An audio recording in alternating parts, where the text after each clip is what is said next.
Na sessão dessa quarta-feira, os ministros do STF julgaram os embargos de declaração da União contra a decisão do próprio STF, que beneficiou a Associação Nacional dos Juízes Classistas da Justiça do Trabalho. No ano passado, o Supremo julgou um recurso pedindo a incorporação do auxílio moradia ao provento dos juízes classistas que atuaram entre 1992 e 1998. O relator ministro Marco Aurélio esclareceu que a equiparação dos magistrados classistas aos juízes togados era válida e, por isso, rejeitou os argumentos da União. Em decisão unânime, o plenário manteve o benefício. Em outro julgamento, os ministros discutiram até quando o modelo de pagamento dos precatórios, criado pela Emenda Constitucional 62, deve ser aplicado. Há um ano, o Supremo considerou inconstitucional alguns trechos da emenda, como a regra que definia a correção dos valores dos precatórios com base no índice da poupança. A sessão foi aberta com voto de vista do ministro Luiz Roberto Barroso, que acompanhou o voto do relator, ministro Luiz Fux, no que diz respeito à modulação de efeitos da decisão em 5 anos, e ainda propôs medidas de transição para tentar resolver o problema até que o Poder Legislativo defina um novo modelo para pagamento de precatórios. Utilização compulsória de recursos da conta de depósitos judiciais tributários para o pagamento de precatórios. 2. Subsistência limitada da possibilidade de acordos, observada a ordem de preferência dos credores e a redução máxima de 25%. 3. Possibilidade de compensação de precatórios vencidos com dívida ativa já inscrita. E 4.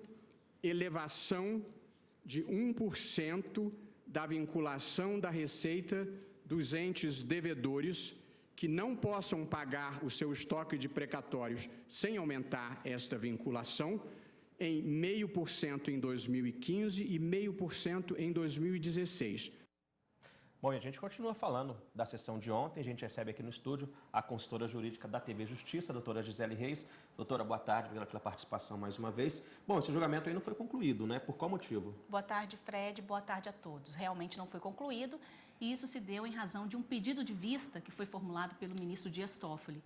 Na ocasião da sessão de ontem, como nós vimos na reportagem, além do voto vista do ministro Luiz Roberto Barroso, inclusive colocando aí algumas condições, algumas regras de transição, houve também a apresentação do voto do ministro Teori Zavascki.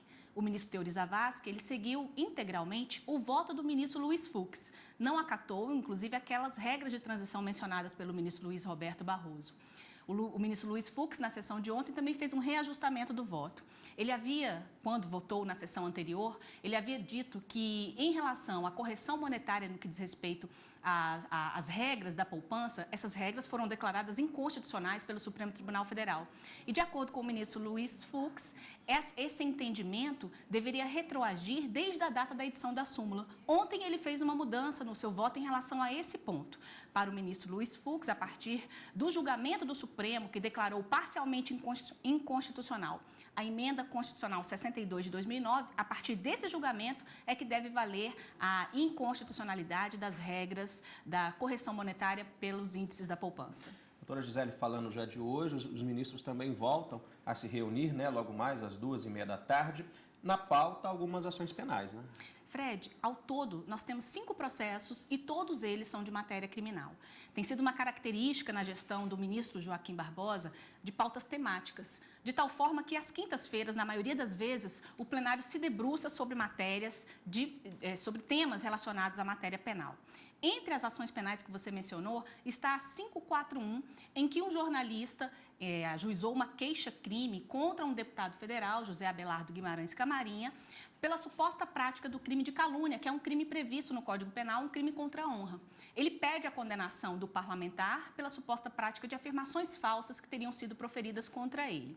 Neste caso, já houve, inclusive, a oitiva de testemunhas, já houve produção de prova, tanto pela acusação quanto pela defesa, e os ministros vão analisar se há realmente elementos que levam à condenação ou à absolvição desse parlamentar. O Procurador-Geral da República também já se manifestou. Ele entende que o parlamentar deve ser absolvido porque os fatos não configuraram crime.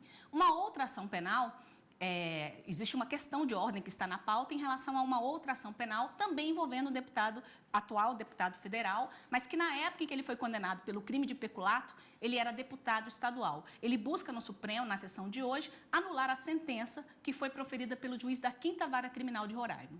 Tá certo, doutora Gisele. Os ministros também podem votar a criação de uma súmula vinculante que trata aí de aposentadorias especiais, né, hoje. Exatamente. Consta na pauta de hoje uma proposta de súmula vinculante número 45. Qual é o objetivo? Existe um direito, Fred, previsto na Constituição Federal, que assegura aos servidores públicos uma aposentadoria especial, apenas aqueles servidores que têm uma deficiência, que se submetem que exercem uma atividade de risco, ou em razão daquela atividade que venha a ser exercida, eles acabam tendo um abalo na sua saúde ou na sua integridade física.